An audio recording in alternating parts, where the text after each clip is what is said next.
que el dinero deje de ser una fuente de problemas y se convierta en una fuente de posibilidades. Si el dinero hoy está siendo en tu vida una fuente de problemas, una fuente de dolores de cabeza, significa que tenés que cambiar esa relación con el dinero y que tenés que cambiar la forma con la que como te estás llevando con el dinero y estás tratando el dinero. Entonces, empezá a pensar de qué forma el dinero puede ser una fuente de posibilidades. El dinero es una herramienta y nada más. Entonces lo tenemos que usar para eso, para que nos dé posibilidades, para que nos permita mejorar nuestro negocio, para que nos permita mejorar nuestra calidad de vida, para que nos permita tener una jubilación más tranquila. Así que el dinero deja de ser una fuente de problemas y se convierte en una fuente de posibilidades. Ese es mi consejo para el 2023. Bienvenida, bienvenido a la sexta temporada de mi podcast Proyecta tu negocio digital, donde hablaré con expertos de todas las áreas digitales que te ayudarán a escalar tu proyecto online. Además, entrevistaré a emprendedoras y emprendedores que te contarán de primera mano sus experiencias y aprenderás trucos y estrategias, conocerás los mejores atajos y herramientas para ahorrarte tiempo y dinero y descubrirás cómo implementarlo todo en tu día a día. Soy Sandra Fernández, Project Manager Digital, y si quieres saber cómo te puedo ayudar a escalar tu negocio digital o quieres aprender a gestionar y dominar todas las áreas de tu negocio con mi programa grupal Voy con Todo, visita mi web www.sandrafp.com y descubrirás todo lo que puedo hacer por ti. Además, también tienes disponibles en mi web varios recursos gratuitos que te serán muy útiles para tu negocio online. ¡Comenzamos! Hola, ¿qué tal? Hoy os presento a Lucía Aguilar de Luli Invierte, desde siempre ahorradora, desde 2010 invirtiendo. Lucía Aguilar es licenciada en Administración, tiene 15 años de experiencia en multinacionales y startups y es divulgadora y educadora de finanzas e inversiones. Ahora es emprendedora y fundadora de la EdTech Luli Invierte. Siempre le gustó ayudar a sus amigos con sus finanzas y en mayo de 2019 decidió crear Luli Invierte. Desde sus redes sociales y su blog capacita a miles de personas en finanzas personales, ahorro, inversiones, creación de modelo de negocios y emprendimiento. En su plataforma de cursos online ofrece más de 10 alternativas de educación financiera para quienes desean empezar a mejorar su relación con el dinero, organizar sus finanzas, ahorrar, aprender a invertir, exportar servicios, emprender y mucho más.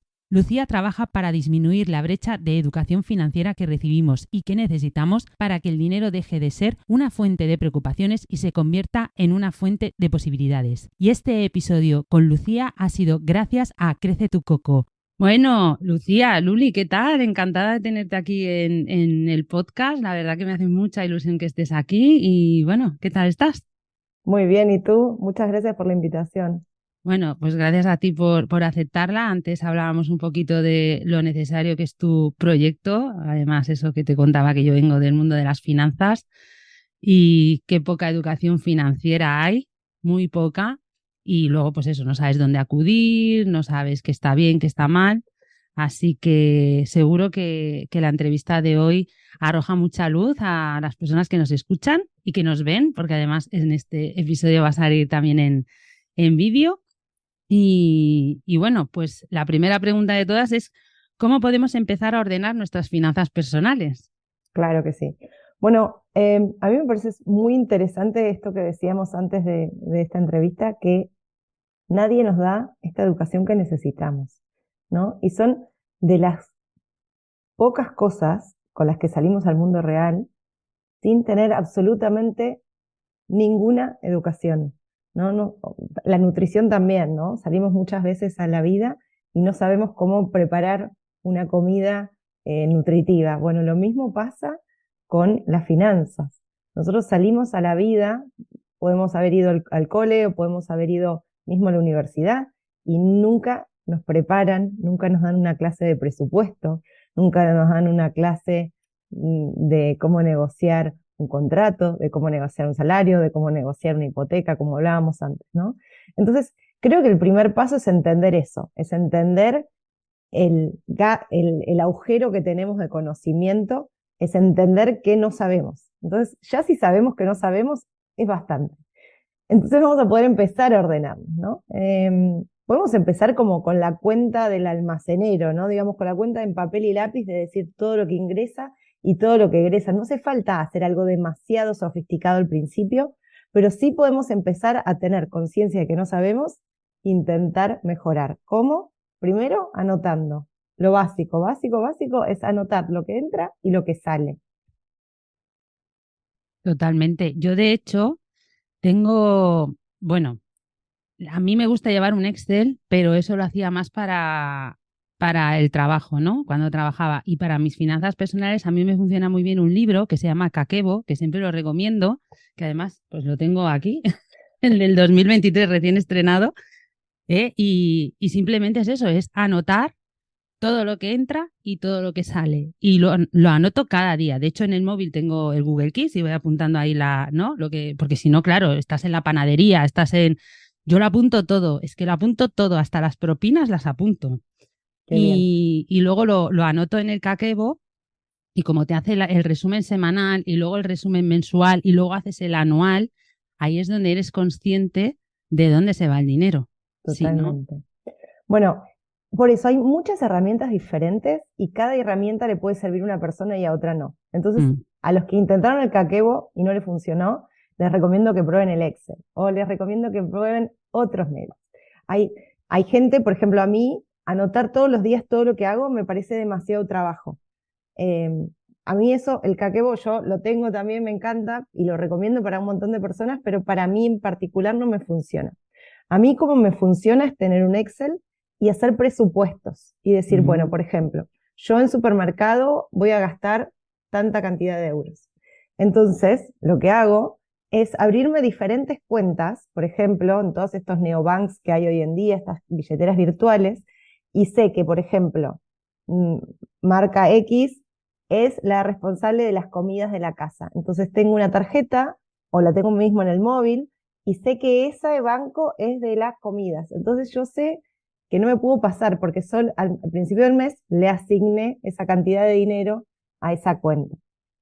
Entonces así voy haciendo algunos trucos para organizarme mejor sin tener que estar midiendo cada día lo que gasto, ¿no? Yo siempre intento que las finanzas sean una fuente de posibilidades, no una fuente de preocupaciones. Y si a ti te genera mucha preocupación estar anotando cada cosa, por ahí no es la mejor forma. Por ejemplo, a mí me pasa eso.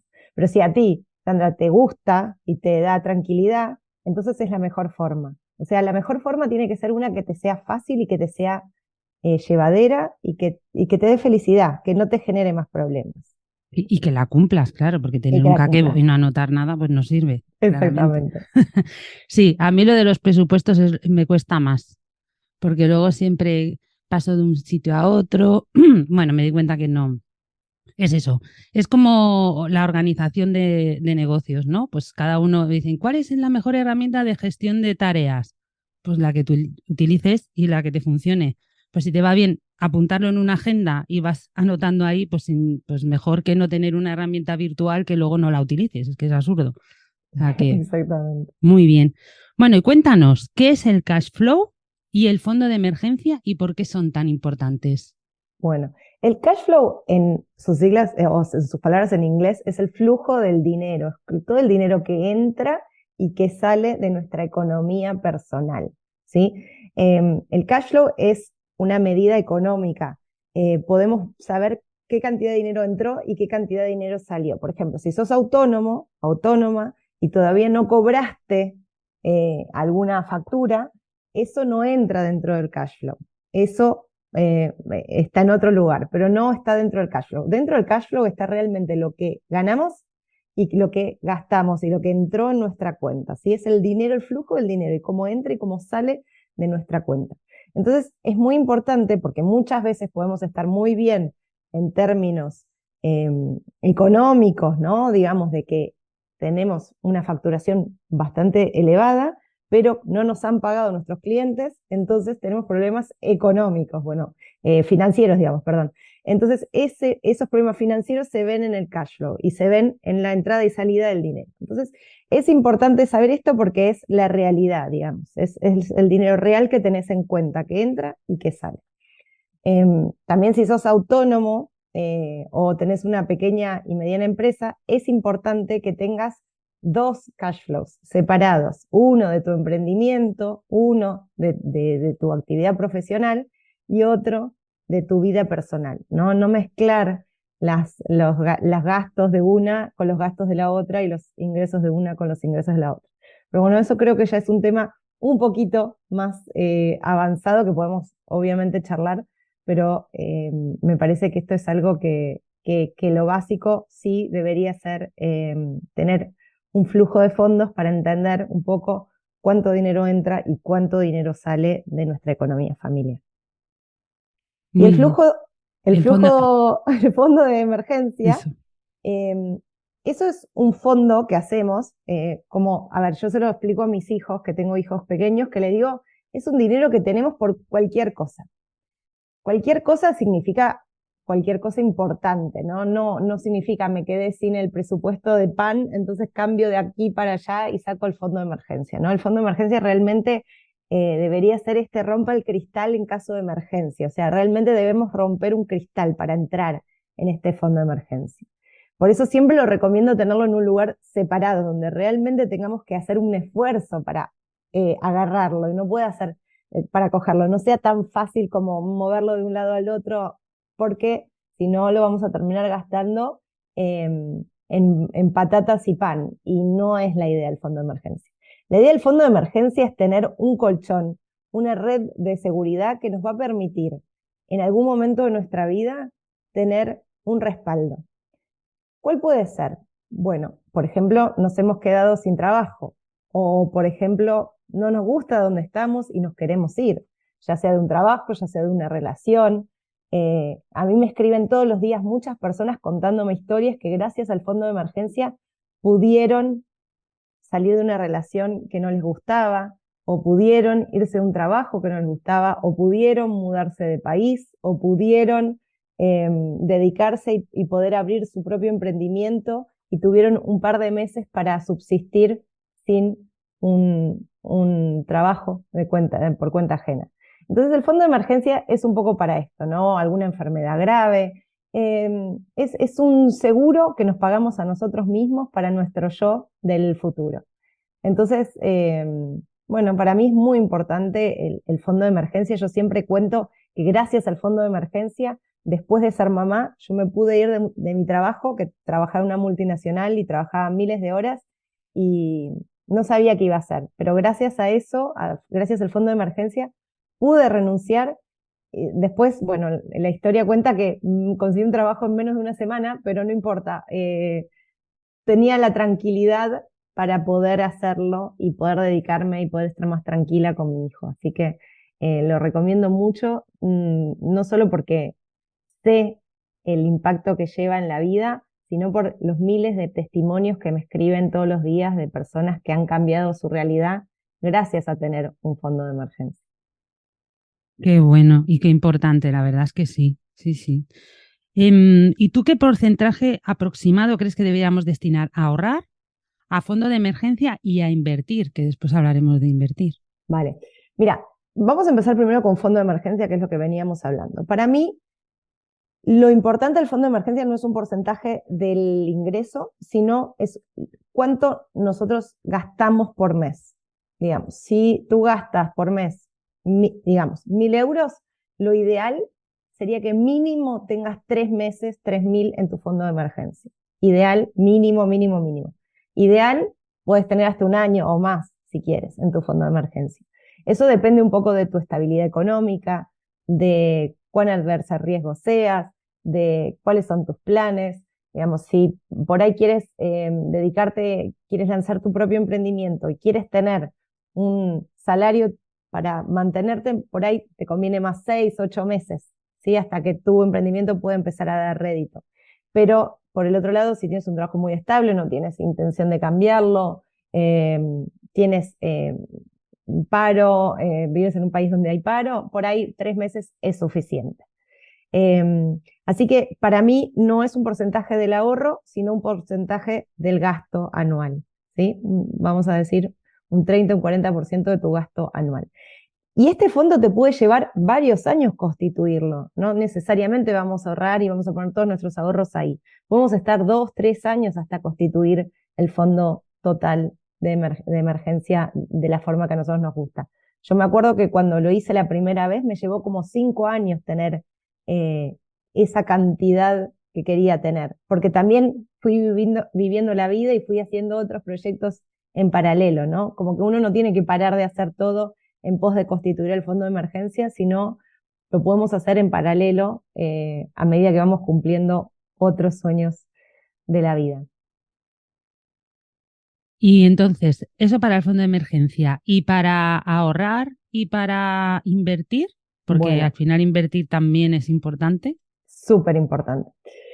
Tanto el ahorro cuanto la inversión, yo no soy una persona muy estricta en el sentido de que entiendo que las finanzas personales son personales y son de cada persona y son reales a cada individuo. Entonces, no tengo una guía que digo sí o sí todas las personas tienen que, bueno, esta regla el 40, 20, 30, no soy de eso. ¿Por qué? Porque me parece que no es igual la realidad de cada persona. Yo creo que sí, una persona, por ejemplo, una madre soltera que tiene 2 trabajos para poder mantener a sus 2 hijos, ahorra un 15% de su ingreso, es un esfuerzo increíble y está haciendo un trabajo genial. Y por ahí otra persona que vive con sus padres y tiene un trabajo en una multinacional. Yo cuando tenía 25, 24, vivía con mis padres y trabajaba en una multinacional. Bueno, yo ahorraba casi el 70% de mi ingreso, ¿no? Entonces, no hay una regla. Yo sí creo que uno tiene que hacer un esfuerzo y sobre todo si uno no tiene el hábito de ahorrar, tiene que hacer como un intento de mejorar ese porcentaje. Pero uno puede empezar con lo que pueda el primer mes, el siguiente mes, y después de un tiempo va a ver que se construye ese hábito y puede empezar a, si le destinaba 10%, le puede empezar a destinar 11%, 12, 15%. ¿No? A mí me parece que mínimamente un 10% del ingreso mensual lo deberíamos poder ahorrar e invertir, ¿no? Mínimamente, me parece que 10% es algo que no es algo demasiado alocado de pensar que la gente en general podría llegar a cumplirlo. Y tratar el ahorro también como si fuera un gasto más, ¿no? Como si fuera un seguro que pagamos, como si fuera una salida muy importante, un viajecito, algo que no vamos a hacer, pero lo vamos a hacer en el futuro. Entonces, empezar a pensar el ahorro como eso, como pagarle a mi yo del futuro. Y ahora vamos a la inversión, ¿no? Bien. La inversión, muchos dicen que el ahorro es igual a la inversión, pero bueno, no es lo mismo. O sea, ahorrar podemos ahorrar y dejarlo en la caja de ahorro, podemos dejarlo en la cuenta del banco. Pero ¿qué pasa? Ahora Europa está encontrándose por primera vez en un montón de años con inflación. Esto que nosotros, los argentinos, conocemos tanto y tan bien. Nosotros hace muchísimos años que no tenemos, casi 20 años que no tenemos años con inflaciones abajo de 2 dígitos. Y este año, bueno, el 2022, lo cerramos con más de 100% de inflación anual. O sea, lo que España tiene en un año, Argentina lo tiene en un mes de inflación. Entonces, estamos muy acostumbrados, lamentablemente, y tenemos mucha práctica en lo que es la inflación. Entonces, estamos entendiendo y aprendiendo también que si no invertimos el dinero y si lo dejamos parado en la cuenta, pierde 10% al año o pierde 100% al año. Entonces, tenemos que proteger nuestro dinero. O sea, la inversión, podemos hacer inversiones. El tema de las inversiones también es que, bueno, da para largo hablar, ¿no? Pero las inversiones podemos usarlas para ganar dinero, o sea, para valorizar nuestro capital, que esas son las inversiones de más riesgo, o podemos usar otros instrumentos financieros que nos van a permitir mantener el valor del dinero, o sea, que nuestro dinero no pierda frente a la inflación.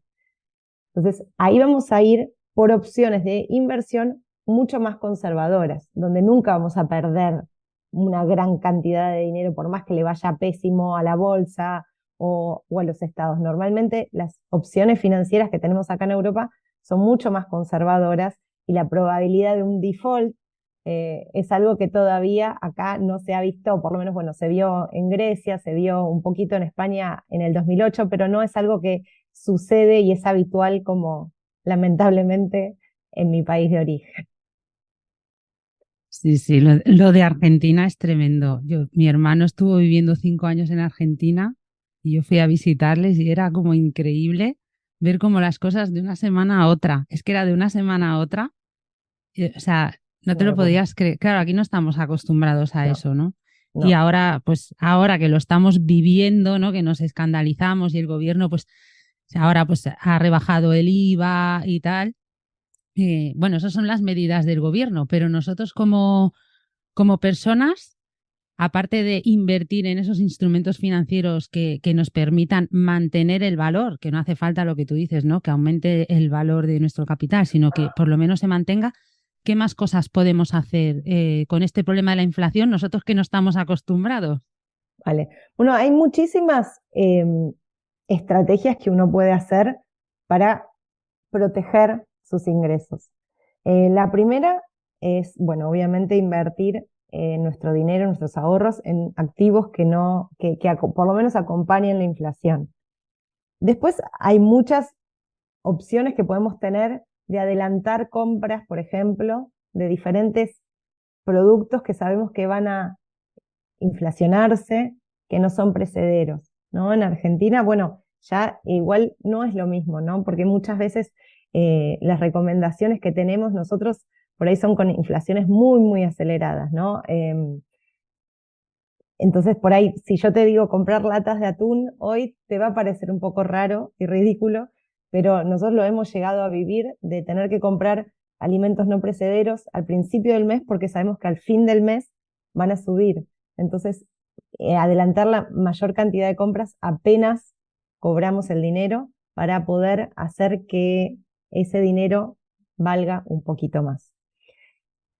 La tercera recomendación es intentar, dentro de como se pueda, mantener el ingreso a medida de la inflación. Por ejemplo, negociar, renegociar nuestro salario, idealmente no todos los meses para tampoco volver locos a nuestros jefes, pero tener algún tipo de revisión, por lo menos anual, de nuestro salario y si somos autónomos, también de nuestros honorarios y ver cómo vamos a ajustar nuestros honorarios para encontrar también, ¿no?, el punto de equilibrio de no aumentar demasiado y que caiga la demanda, pero poder mantener un poco el ingreso y que no se nos desbarajuste toda la economía y perdamos poder de compra y poder y estándar de vida por la inflación.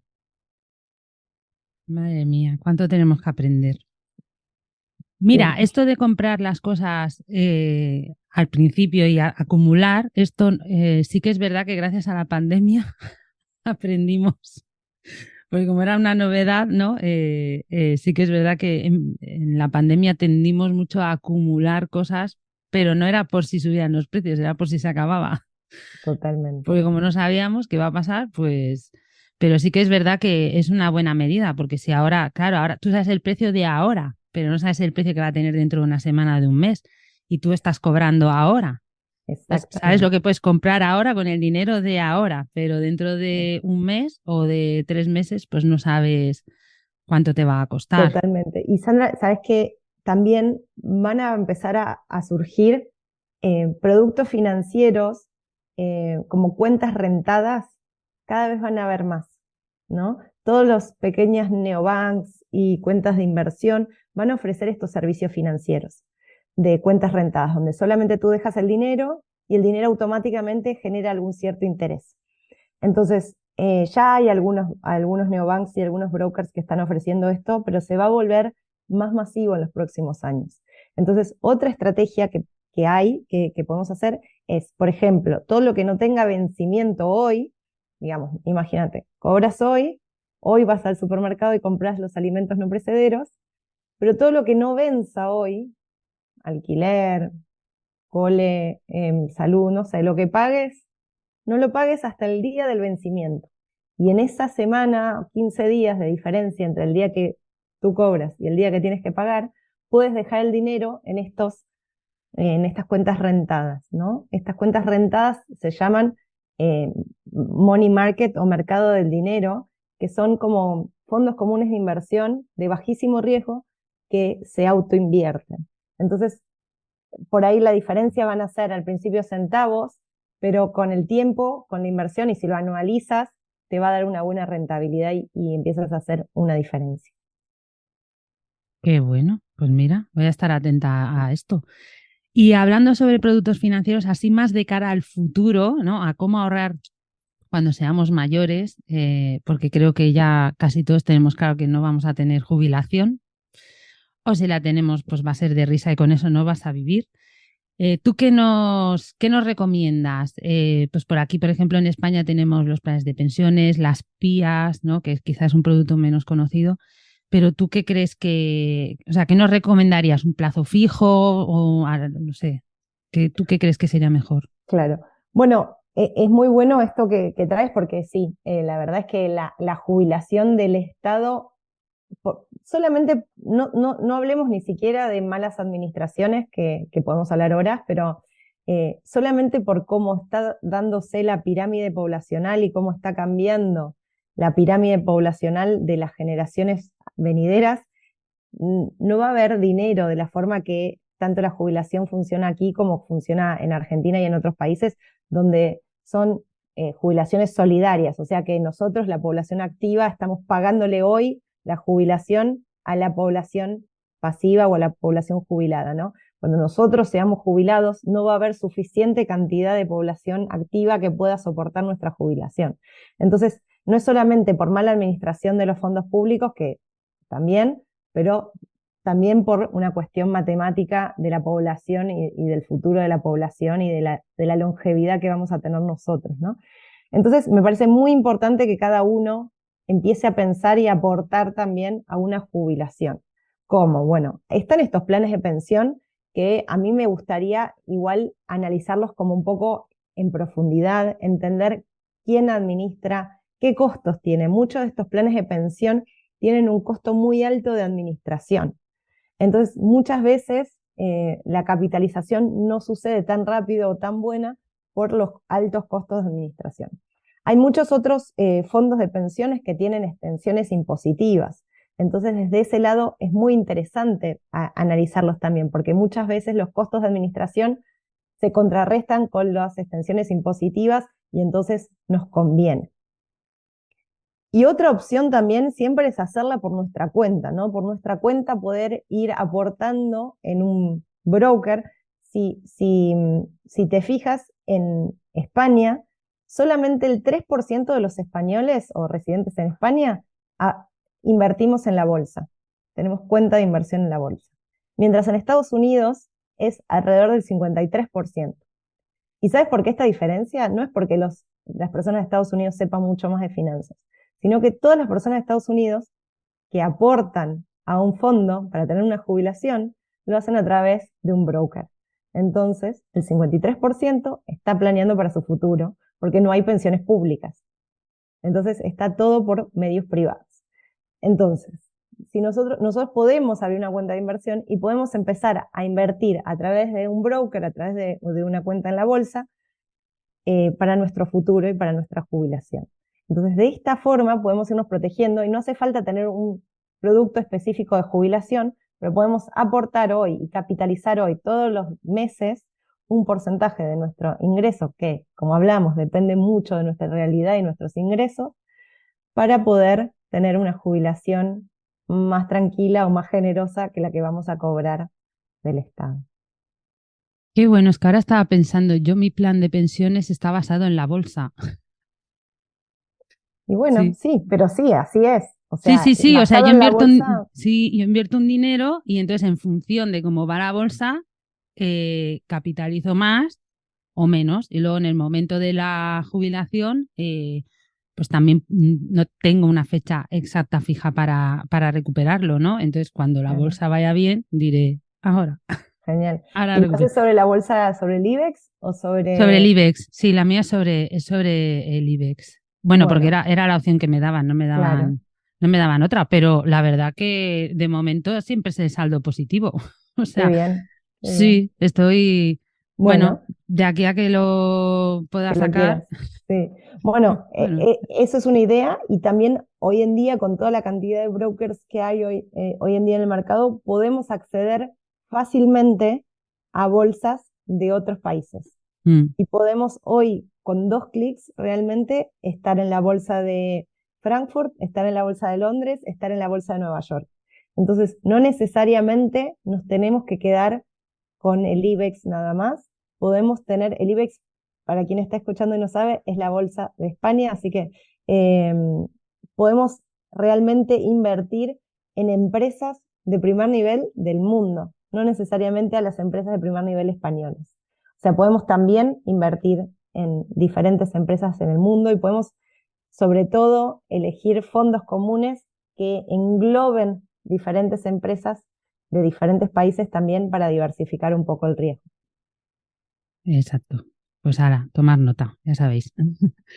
Y bueno, hablando de inversiones, pero ya no tan a futuro pensando en la pensión, otras formas de inversión, entiendo que recomiendas invertir, pero ¿a partir de qué momento? O sea, yo quiero pensar que la gran mayoría de gente que nos escucha no invierte y estoy casi segura de que no ha invertido en la vida y no sabe. Entonces, ¿cuándo empiezo a invertir? ¿Por dónde empiezo a invertir? ¿Dónde acudo? ¿Qué hago? Vale. Bueno, nunca es temprano para empezar a invertir, yo creo. Punto número 1. Punto número 2, cuanto más joven sos, creo que también invertir en uno mismo, en su capacitación y en su desarrollo profesional es muy importante. Si tuviera 20 años de vuelta, yo invertiría, no agarraría la acción de Apple por ahí que me volvería millonaria si lo hubiera invertido a los 20, pero sí seguiría poniéndole mucho esfuerzo a mi desarrollo profesional, ¿no? Los primeros años formadores son muy importantes, idiomas, saber más de inversiones, saber más de, bueno, de lo que uno quiera saber y desarrollarse profesionalmente me parece muy interesante. Pero también en algún momento hay que empezar a invertir en activos que nos generen estos flujos de fondo que hablamos al principio, ¿no? Que nos generen dinero, ¿no?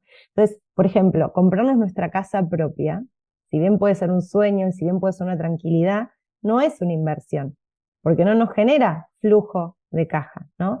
Las inversiones están consideradas como son activos que compramos, cosas que compramos, que nos van a generar flujos de fondos, o sea que nos van a hacer ingresar dinero. Puede ser mensualmente como un alquiler, si tuviéramos una propiedad y la alquilamos, o si tenemos un activo que después se valoriza, como por ejemplo la compra de una empresa.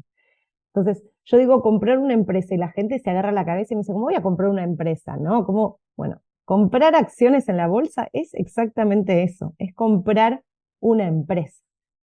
Bueno, ¿cómo? Bueno, a través de pequeñas partecitas de la empresa. Entonces yo si quiero comprar la empresa de Apple, la puedo comprar. Puedo ir a la bolsa y comprar una partecita muy pequeña de Apple, que es la empresa de capitalización número 1 del mundo, o sea, la empresa que más vale en el mundo.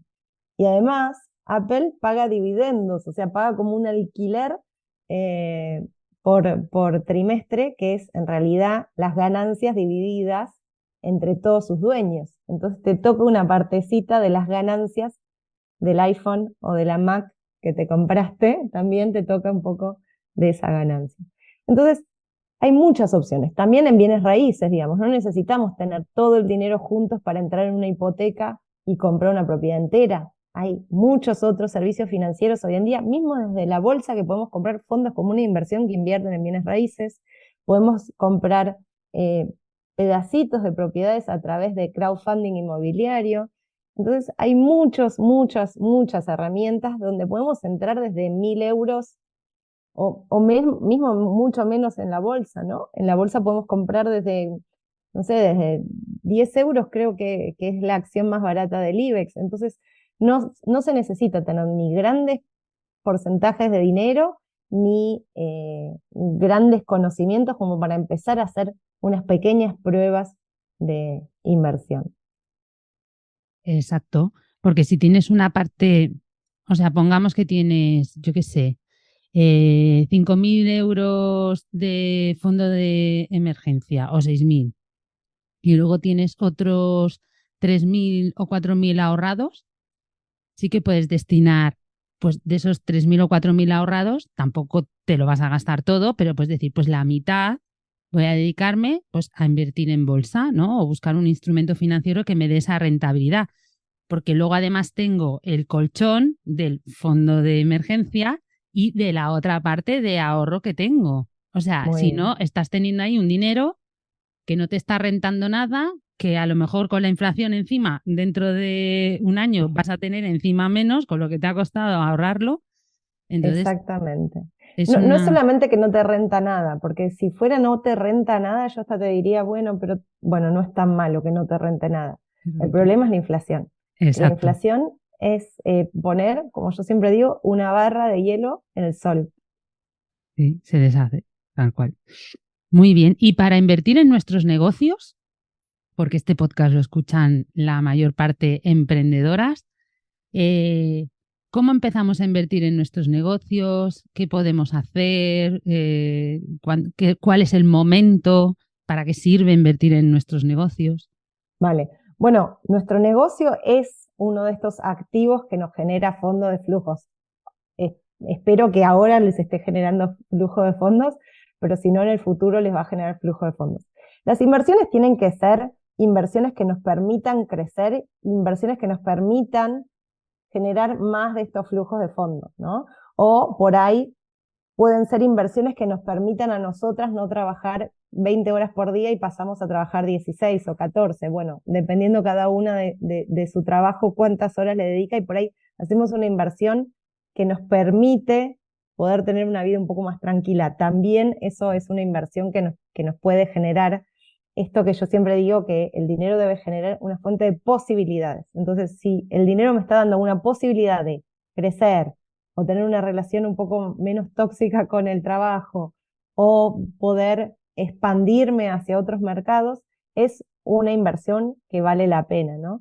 Las inversiones siempre tenemos que evaluarlas en términos también, cuando lo hacemos para nuestro negocio, en términos de repago, de costo de oportunidad. Bueno, estos son términos que por ahí da para hablar 3 horas y media cada uno, pero bueno, tenemos que entender, por ejemplo, el costo de oportunidad es, si no pongo estos 3.000 euros en mi emprendimiento y los pongo en la bolsa o los pongo en tal otro lugar, ¿qué rentabilidad me van a generar? ¿Qué beneficios me van a generar cada una de estas inversiones? ¿No? Eso es como un poco el costo de oportunidad. Y el repago es entender en cuánto tiempo yo voy a recuperar estos 3.000 euros que pongo. Si yo quiero hacer una nueva web en otro idioma, para captar clientes de otro país, bueno, ¿cuántos clientes debería captar para repagar esta nueva web que hice poniendo los 3.000 euros? Algo así. Qué bueno.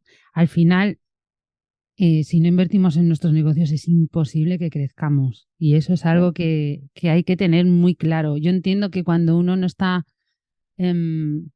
obteniendo esa rentabilidad inicial, pues porque es normal. Yo creo que todos los emprendedores hemos pasado por esa fase de empezar, o sea, ojalá.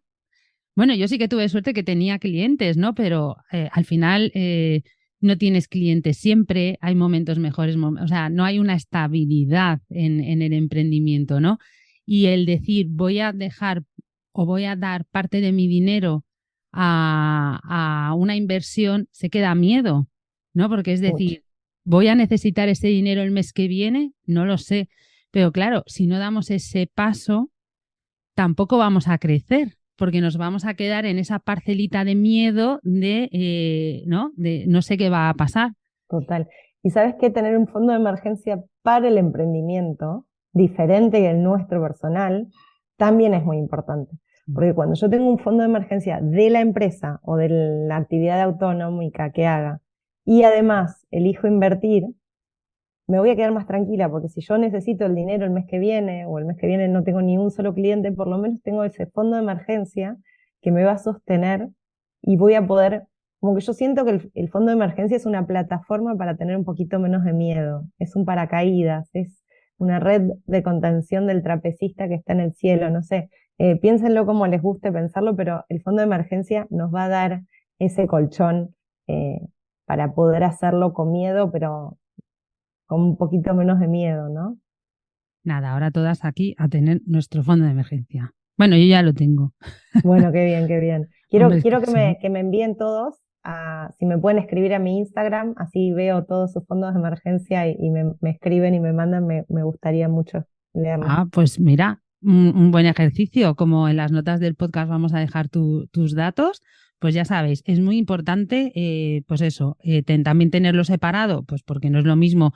si te pasa algo en casa, que si te pasa en tu negocio y sobre todo si compartes cuentas con alguien, no es bueno, ¿eh? Que le cojas el dinero de ahí. Entonces, pues eso es muy importante.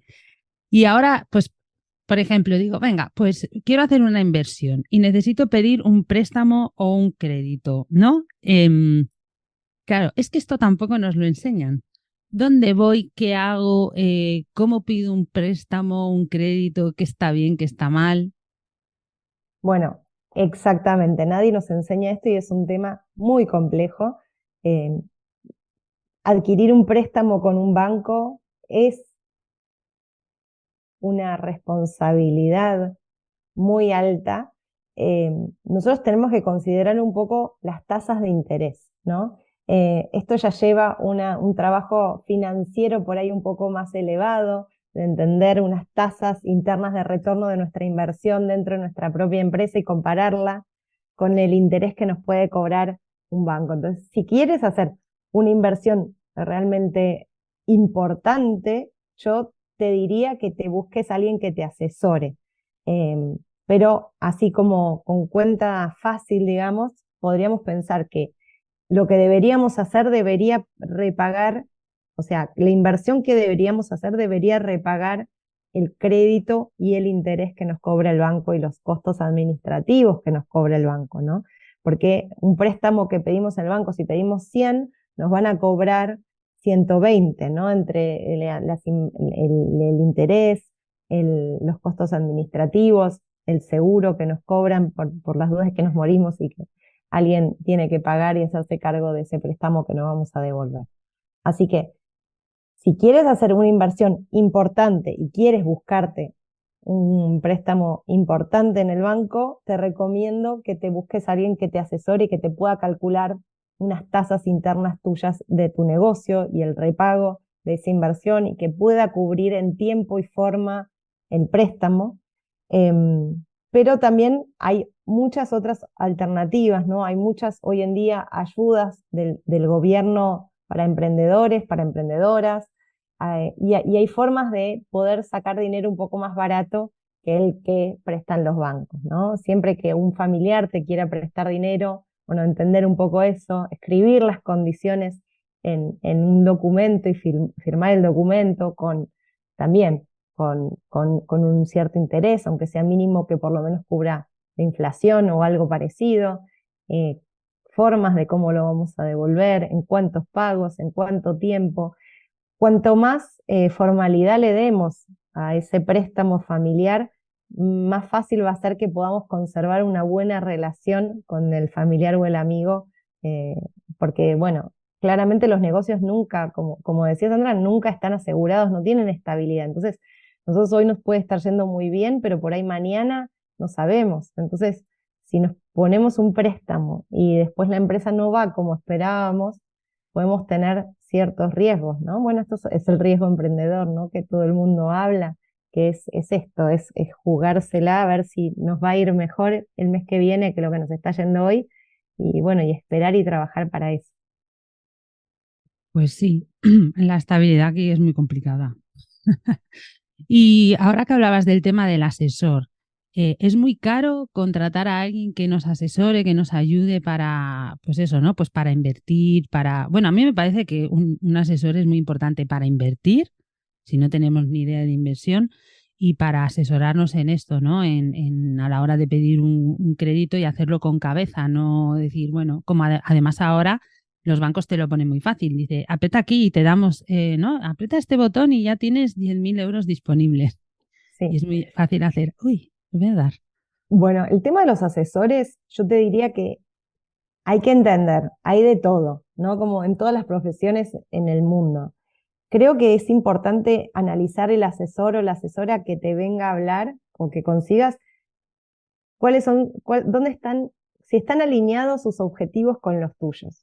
Si esta persona te está intentando vender otros productos, aparte de asesorarte con lo que tú necesitas, para mí eso es una bandera roja, ¿no? Es una llamada de alerta. Si te está intentando vender seguro de vida y seguro de no sé qué, y de desempleo y de jubilación, al mismo tiempo que vos le pediste que te calcule el TIR de una inversión de tu emprendimiento, a mí ya eso me da que esa persona tiene los objetivos alineados a su propia economía y a maximizar los retornos de su propia economía y no está intentando eh, maximizar los tuyos. Entonces, si quieres un asesor que te calcule cómo sería una tasa interna de retorno de tu empresa, por ahí puedes buscar, no necesariamente es un asesor financiero, puede ser un economista, un administrador, un ingeniero, pueden ser muchas profesiones que lo saben hacer, ¿no? Que tengan buen manejo de finanzas, pueden hacer un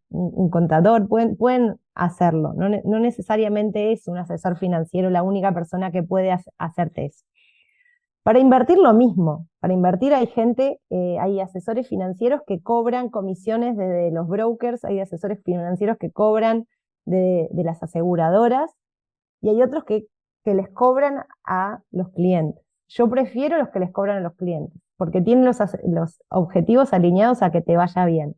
Si te cobran a ti y tú le pagas a un profesional para que te vaya mejor, y lo logran, entonces van a ser buenos asesores financieros y tú los vas a recomendar con otra gente. En cambio, si donde ganan ellos es que la aseguradora les pague la comisión por venta del seguro que te vendieron, ellos van a querer venderte un seguro, no necesariamente van a querer recomendarte lo mejor para ti.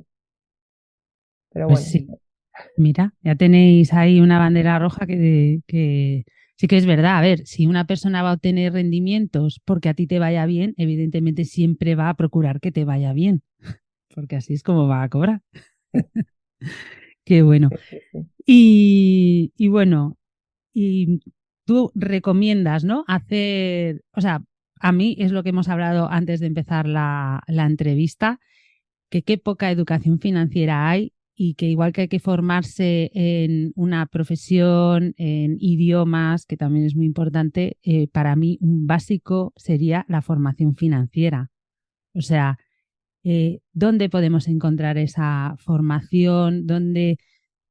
Porque es eso, ¿no? Yo creo que sobre todo lo que pasa es que la gente va muy perdida y no sabe, no voy a entender un curso, va a ser muy difícil. ¿Dónde acudir? ¿Qué hacemos? ¿Dónde buscar esos cursos? Bueno, Sandra, yo creé mi propia plataforma de educación financiera con cursos que son realmente básicos, así como tienen el nivel que tiene, obviamente son mucho más completas, pero tienen el nivel que tuvimos en esta charla. Entonces, si entendiste esta charla bien, mis cursos los vas a entender perfecto y tengo más de 10 cursos donde más de 25.000 mujeres, mayoría mujeres, hicieron mis cursos y entendieron más de finanzas, de inversiones, de emprendedorismo y aprendieron cómo manejarse mejor con el dinero. Si quieren algo más, bueno, mi plataforma se llama lulinvierte.com o cursos.lulinvierte.com. Van a poder encontrar todos mis cursos.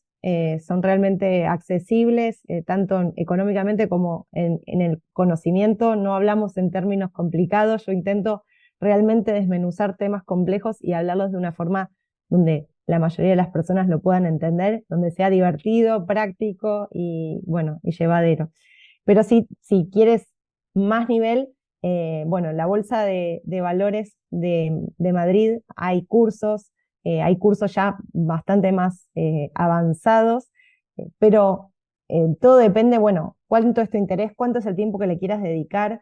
Mi curso yo lo considero que es un curso básico, que es realmente para cualquier persona que lo puedan empezar a entender, que puedan empezar a tener sus primeros contactos con las inversiones, que puedan entender las diferencias entre instrumentos de inversión para mantener el valor del dinero como para aumentarlo, las diferencias entre un bono, una acción, dividendos. Realmente cubre varios temas bueno, de los instrumentos financieros, sobre todo los instrumentos financieros complejos. Y bueno, espero que les guste. Si alguien lo hace, que está escuchando el podcast, que me escriba también, que me encantaría saberlo. Y si no, bueno, hay internet, hay miles de millones de cursos y tenés razón, hay muchos que uno no sabe cuál va a ser el nivel que va a haber en el curso, entonces es un poco complicado saber a dónde ir y no estar pagando un curso que por ahí es demasiado difícil o demasiado fácil o demasiado técnico. A mí me pasó que hice un curso de analista financiera certificada y la verdad que yo quería un curso para aprender todavía más a invertir en la bolsa y el curso terminó siendo muy legal, ¿no? Como muy de los requerimientos legales de las inversiones y como de las protecciones legales y todo muy del tema más legal de la inversión que de la inversión en sí. Entonces, bueno, estas cosas suelen suceder. Pero bueno, hablar con otra gente que lo haya hecho, entender un poco qué sacó del curso o si hay algún tipo de, no sé, de algún escrito de alguien que lo haya hecho en la página y que diga para qué le sirvió y cómo le sirvió, siempre ayuda. Claro, bueno, yo creo que la gran mayoría tenemos, bueno, yo no, porque yo vengo del mundo de las finanzas, pero son muchos años, pero la gran mayoría de gente de la que yo me rodeo y con la que hablo, el nivel financiero es el que está en tus cursos al final.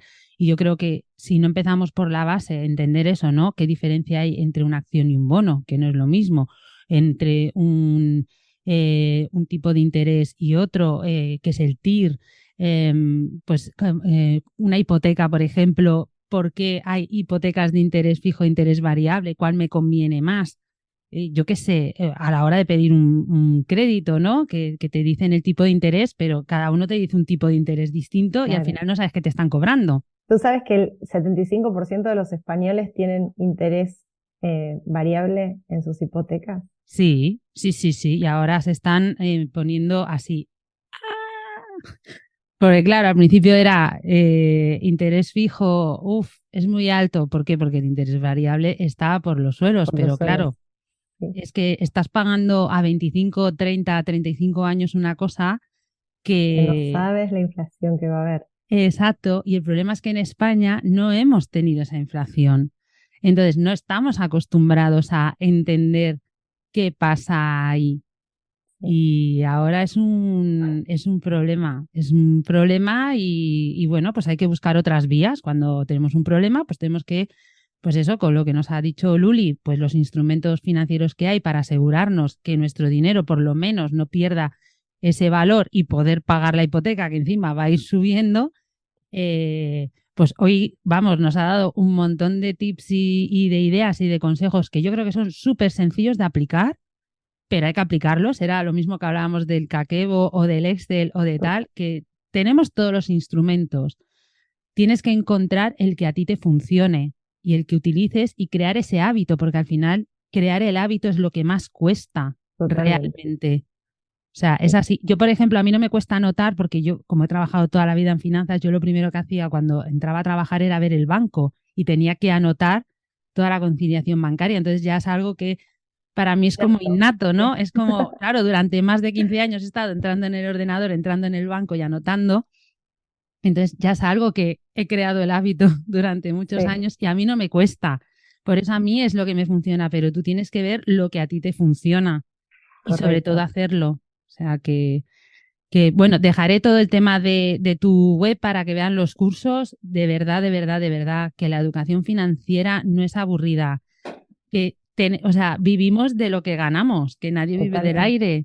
Totalmente. Entonces, me parece imprescindible asesorarnos bien, entender bien cuando alguien nos dice algo, entender bien qué es la inflación, porque yo creo que hay gente que hasta que no ha pasado esto no entendía qué era la inflación. Es un concepto muy difícil de entender, ¿no? De realmente, ¿no? O sea, yo le explicaba años anteriores a diferentes amigos de aquí que ibas al mercado y que no sabías cuánto te iba a salir. Real, no sabías cuánto te iba a salir la leche y los huevos y por ahí comprabas lo mismo que siempre. Y un día te salió 20 euros, al día siguiente te salió 40, al día siguiente te salió 120. Y no sabías cuánto dinero tenías que llevar. Eh, bueno, y esto genera un montón más de cosas, como por ejemplo que mucha parte de la economía se vuelva eh, negra, como decimos, ¿no? Como que no esté declarado, entonces mucho dinero pasa a ser en efectivo, muchos pagos son en efectivo. Entonces ir al mercado con pilas así de dinero para pagar la compra. Sí, porque encima en Argentina no tenéis billetes grandes. Que yo No, cada vez, claro, yo cada vez que que ibas a cenar o algo, tenías que sí, llevar unos fajos de billetes que yo decía, ¿esto qué es? sí, Claro, era como, no podía entenderlo. O sea, sí. me costaba asimilar que no hubiera billetes Eh, grandes. el billete de mayor denominación son 1.000 pesos, que 1.000 pesos es más o menos 3 euros. Sí, sí, sí, era increíble. O sea, me parecía surrealista. Claro, Surrealista. Y luego, claro, para cambiar dinero, eso era ya otra odisea. Cuando otra vez. veníamos con euros, los habíamos cambiado a dólares, porque claro, allí funciona mejor con el dólar. Luego del dólar lo cambiabas al peso. Bueno, y teníamos a mi hermano, que era como el que vivía allí, y Sí, nos iba diciendo, hoy voy a cambiar el dinero porque hoy está mejor el no sé qué. Ahora el dame el cambio. dinero que voy a cambiar. Y tú era Sí. como, ¿mm? Bueno, en julio del año pasado estuvimos en Argentina y mira que yo enseño de finanzas, ¿no? Y me dedico a esto y cambiamos, como por ejemplo para 2 semanas, el dinero para 2 semanas y los cambié un jueves. El sábado renuncia el ministro de Economía y el peso se va de 250 pesos a un dólar a 350 pesos a un dólar en un fin de semana. Y yo había cambiado el jueves anterior el dinero, o sea, como que ni eso, o sea, como que yo había cambiado para 2 semanas, tendría que haber cambiado para 2 días y seguir cambiando todos los días, pero bueno, nunca sabes qué día se va a hacer una corrida cambiaria también, ¿no? Como que venía bastante estable hace bastantes meses y desde ahí sigue estable hasta hoy, o sea, fue justo el fin de semana ese, bastante mala suerte también. Pero sí, suceden estas cosas. Qué fuerte. No, no, nosotros cambiamos dinero cada. Yo estuve 3 semanas y yo no sé si cambiamos dinero como 4 veces o 5, no sé. Era mi hermano el que nos iba diciendo, bueno, ahora dame el dinero que voy a cambiar. Venga, pues toma. Y luego Toma, venía eso con un montón de billetes, decías, parecía que tenías mucho dinero, pero que va, ibas a no, comprar y enseguida desaparecía. te lo habías pulido. Sí, Muy bien. sí, sí, sí. Bueno, pues antes de acabar, danos un consejo final para todas las personas que nos escuchan. Bueno, este consejo final lo dije ya 50 veces porque es el lema de mi cuenta de Luli Invierte, es el lema de mi vida y del objetivo que yo quiero cumplir con Luli Invierte, que es que el dinero deje de ser una fuente de problemas y se convierta en una fuente de posibilidades.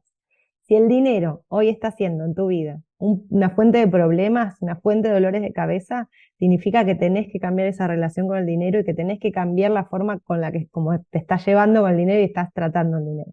Entonces, empezá a pensar de qué forma el dinero puede ser una fuente de posibilidades. El dinero es una herramienta y nada más. Entonces lo tenemos que usar para eso, para que nos dé posibilidades, para que nos permita mejorar nuestro negocio, para que nos permita mejorar nuestra calidad de vida, para que nos permita tener una jubilación más tranquila. Así que el dinero deja de ser una fuente de problemas y se convierte en una fuente de posibilidades. Ese es mi consejo para el 2023.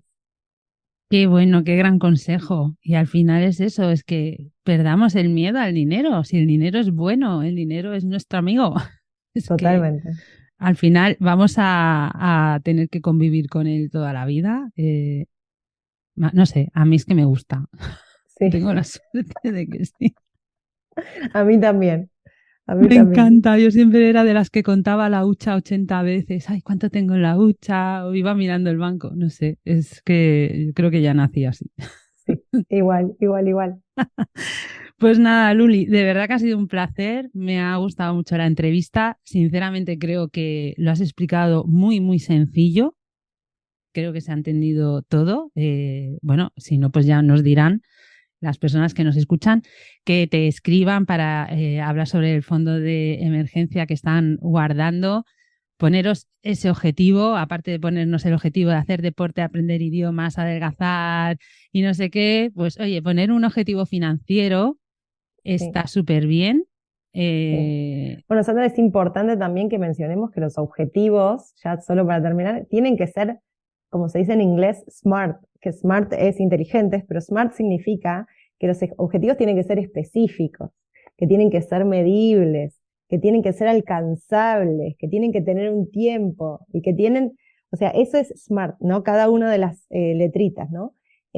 No podemos poner ahorrar, perder no. peso, aprender idiomas, ¿no? Como no tiene que ser así tan abierto, porque así no vamos a lograr nada. Le tenemos que decir, quiero ahorrar 1.000 euros este año, quiero ahorrar 10.000 euros este año, quiero bajar 3 kilos, quiero aprender, pasar del nivel B2 al C1 en inglés, no sé, como cosas más específicas, medibles, Sí. alcanzables, ¿no? Y que dependan de uno, ¿no? Porque puedo decir, quiero que Argentina gane el Mundial, bueno, pero no depende de mí, gracias que ganó, pero no depende de mí. Entonces, eso no puede ser un objetivo de mi vida. Bueno, con las finanzas y con peso y con los idiomas, lo mismo. Tienen que ser objetivos medibles, alcanzables y que los pueda realizar yo. Sí.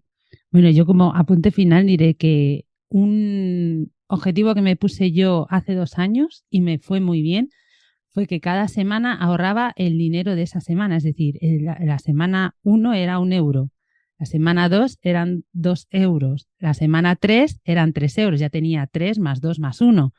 Y al final, bueno, ahora no me acuerdo cuánto fue al año, pero bueno, fue un dinero que tuve ahí que luego pues no me acuerdo en qué lo utilicé. Yo creo que le regalé algo a mi hija o bueno, fue un objetivo que quise hacer y es una buena manera de ahorrar porque a ver, empiezas ahorrando poquito, vas adquiriendo el hábito y al final del año, que es la semana 52, pues hombre, tener esa semana ahorrar 52 euros ya son palabras mayores, pero al final ya has adquirido el hábito y lo vas a hacer, aunque te duela el alma decir, tengo que dejar de gastarme 52 euros para ahorrarlo aquí. Bueno, pues es una buena manera de hacerlo y de adquirir un hábito. Pues cómprate una hucha y vas metiendo ahí cada semana ese el euro. Mira, aprovechar ahora que estamos en la segunda semana, ¿no? Claro. Exactamente. 2 euros. Podéis ahorrar la de la semana pasada y esta. Venga, meter 3 euritos ahí en la hucha. Bueno, el podcast lo van a escuchar un poco más antes, pues ir haciendo la marcha atrás, ir metiendo la huchita ahí y es una buena manera de ahorrar y es un objetivo, pues yo creo que es alcanzable, medible y vamos, totalmente, o sea, que lo puede hacer cualquiera, vamos, que no me parece que sea decir, tengo que ahorrar eso, yo qué sé, 10.000 euros, pues a lo mejor no, pero claro. Eso yo creo que es un... Me encanta, me encanta. El único problema que le veo es que en diciembre, como siempre, hay gastos extra, ¿no? Como que en diciembre, el último mes, siempre las Navidades y Reyes y regalos. Sí, pero te obligas. Y si no, lo que tienes que hacer es aprovechar y hacer la lista de Reyes en el Black Friday. Claro. Y aprovechar los descuentos y no esperar a última hora. No, además, hoy en día hay muchos descuentos. La verdad que si te sabes organizar bien y en ese sentido sí que estoy a favor tuyo de hacer un presupuesto para regalos. Eso sí que es muy buena idea. Es decir, me voy a gastar tanto en regalos, no me voy a gastar más.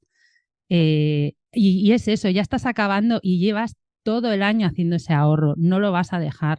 Yo no lo dejé, me dolía en el alma tener esos 52 euros la última semana. Es decir, es que 52 euros son 52 euros, pero ya no lo voy a dejar, ¿sabes? Bien. Entonces, no sé, probarlo, a ver qué tal. Yo os lo recomiendo porque lo hice y me gustó mucho y creo que es una manera. Y si no, a vuestros hijos, si les vais dando una paga, pues también es una manera de educarles en el ahorro, que no solo es darle dinero, sino que ellos también sean capaces de la parte que les dais de paga semanal o mensual o como le deis, ¿no? Que destine una parte, que empiece ya a aprender a destinar una parte a un fondo de emergencia o al ahorro. Bien. Sí. Muy bien, muy bien. Pues nada, bueno, aquí estaríamos hablando de finanzas forever and ever. Pero bueno, pues lo dicho, me ha encantado. Muchas gracias por aceptar la invitación a esta entrevista. Y nada, te sigo muy de cerca y nada, pues ya seguimos en contacto y muchas gracias. Bueno, muchas gracias a ti. Ahí estoy ansiosa por escuchar el podcast cuando salga. Pues nada, un besito. Chao. Beso enorme. Chao. Espero que hayas aprendido y disfrutado a partes iguales. Y si te ha gustado, me encantaría que te suscribieras a mi canal y que me dejaras una reseña. Y si conoces a alguien a quien le puede ayudar mi podcast, no dudes en compartirlo, para que otras emprendedoras puedan recibir contenido de valor. Además, en mi web tienes un apartado de recursos gratuitos donde puedes conseguir gratis el paso a paso para escalar tu negocio, una checklist para auditar tu proyecto, las 100 herramientas digitales que necesitas para tu negocio online y una wiki con tutorial para tener tu negocio organizado. También recibirás mi newsletter Disfruta del viaje, en la que te compartiré los secretos y trucos que necesitas para sacar adelante tu negocio. Recibirás regalos sorpresa y te enterarás antes que nadie de todas mis novedades. Te espero la semana que viene para seguir conociendo de primera mano todos los secretos que se esconden detrás de los negocios digitales. ¡Hasta la próxima!